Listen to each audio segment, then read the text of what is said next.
আবার চলে এসেছি হেসেলে আপনাদের সঙ্গে আজকে অন্য একটা রেসিপি শেয়ার করতে। তেলটা গরম হয়ে গেছে, সর্ষের তেল দিয়েছিলাম।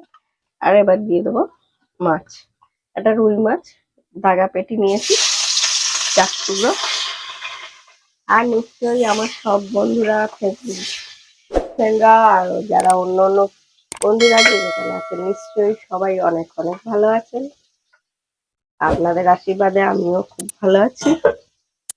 আর ভিডিওটি যে দেখছেন প্লিজ একটু পুরোটা দেখবেন, আর দেখে একটি কমেন্ট করবেন, লাইক করবেন। আপনারা যদি কমেন্ট না করেন তবে আমি বা কি করে আপনাদের পেজে আমি যাব বলুন? তবে তো আর আপনাদের পেজে আমি যেতে পারবো না। তাই প্লিজ একটি লাইক, একটি কমেন্ট করবেন। যাতে খুব কড়া করে একদম মাছ ভাজিনি, কারণ তাতে খুব লাল লাল করে ভাজলে মাছটা শক্ত হয়ে যায়। ওর জন্য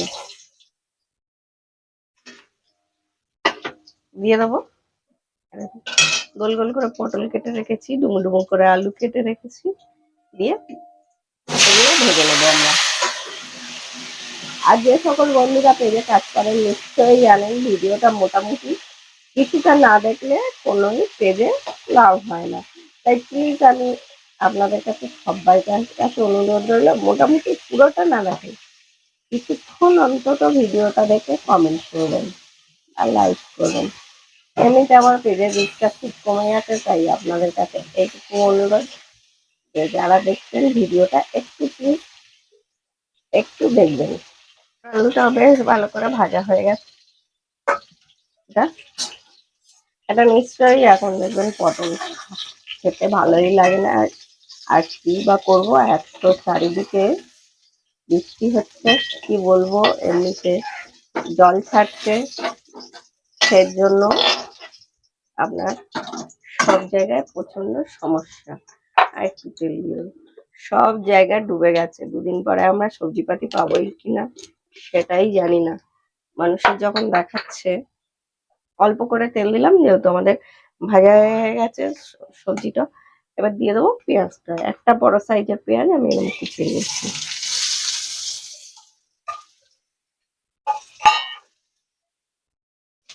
এটা বলছিলাম একটা জল ছাড়ছে সব জায়গা। বাংলাদেশের বন্ধুরা আমার অনেক আছে, তাদের তো প্রচন্ডই সমস্যা। দেখলে সত্যি খুব কষ্ট হয়, খুব দুঃখ হয়। আর আমরা এখানকার লোকও একদমই ভালো নেই ভাই। চারিদিক জল আর জল, তোমরা যদি দেখতে পাবে। আমাদের এখানেও সব ডুবে যাচ্ছে, ভেসে যাচ্ছে, এমন অবস্থা। আমরাও শান্তিতে নেই, সব সময় কিছু না কিছু নিয়ে অশান্তি আর অশান্তি। দিয়ে দেবো আদা বাটা, একদম 4 চামচ হলে 1 চামচ দেবেন। আমি একসঙ্গে সব পেস্ট করে রেখে দিই, জানেন তো, তার মিক্সিতে পেস্ট করে রেখে দিই, তাতে রান্না করতে গেলে সুবিধা হয়। সকাল বেলাটা অনেক ঝামেলা থাকে রান্না করার। দিয়ে দেবো একটু রসুন পেস্ট, মানে ধরুন 5-6 কোয়া রসুন মতো ওরকম দিয়ে দেবেন। 1/2 চামচ ধনে গুঁড়ো, আর একদম 1 চামচ জিরে গুঁড়ো।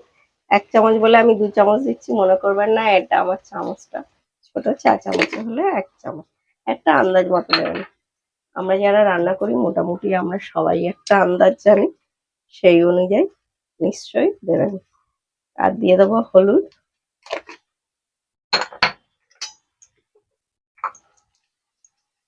আর কিছুটা কাশ্মীরি লঙ্কা গুঁড়ো। এটা ঝাল হয় না জানেন, কালার হয়। আর একটা টমেটো পেস্ট করে রেখে দিয়েছি, সেইটা। এটা সাদা সাদা লাগছে, আমি আদা টাদা পেস্ট করে একদম লাস্ট পেস্ট করেছি টমেটোটা, যার জন্য। আর দিয়ে দেবো স্বাদ অনুযায়ী নুন। নুনটা আমি একদম চামচে করে দিলে ভাই বুঝতে পারি না, তাই হাতে করেই দিতে হয় আন্দাজ। মশলা দেখুন আমাদের একদম কষা হয়ে গেছে। যে এবার দিয়ে দেবো আলু পটল ভাজাটা। শুধু নিম্নচাপ আর নিম্নচাপ। আবার দেখুন না, শুরু হয়েছে আগে থেকে বৃষ্টি, আবার বলে নিম্নচাপ। কি হবে, ভেসে সব কোথায় যাবো তার ঠিক নেই। একটুখানি পটল আলুটা দিয়েও ভালো করে একটুখানি মিনিট খানেক নেড়ে চেড়ে জল দিয়ে দেবো। মিষ্টি ধোয়া জলটাকে দিয়ে দেবো, একটা মশলার জলটা রয়েছে অল্প।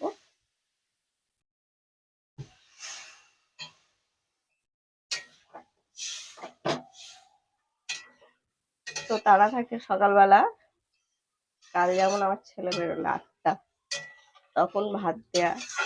তার আগের দিন একটু দেরি করে বেরিয়েছে। হ্যাঁ, কলেজে কোন দিন কি থাকছে, কখন বেরোচ্ছে তার ঠিক নেই, যার জন্য মশলা টশলাগুলো একটু বেটে রাখলে সুবিধা হয়। ঢাকা দিয়ে দেবো, দিয়ে ফুটে গেলে আমরা মিডিয়াম করে দিয়ে মিনিট 12 রান্না করে নেবো। A little longer than a few minutes later. আমাদের ফুট ধরে গেছে, এবার আমরা গ্যাসটাকে লোতে করে দিয়ে মিডিয়াম করে দিয়ে, লো নয়, লো করলে একটু বেশি রাখতে হবে, মিডিয়াম করে দিয়ে আমরা 12 মিনিট রান্না করবো। A little longer than a few minutes later.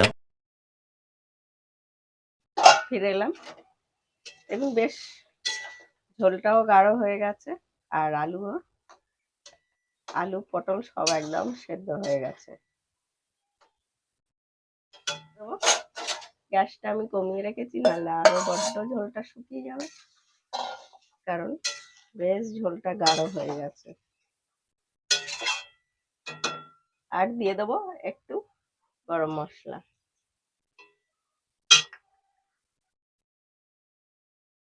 এই গরম মশলার কথা মনে পড়লে আমার মনে পড়ে আমার মাটা বেটে গরম মশলা দেয়।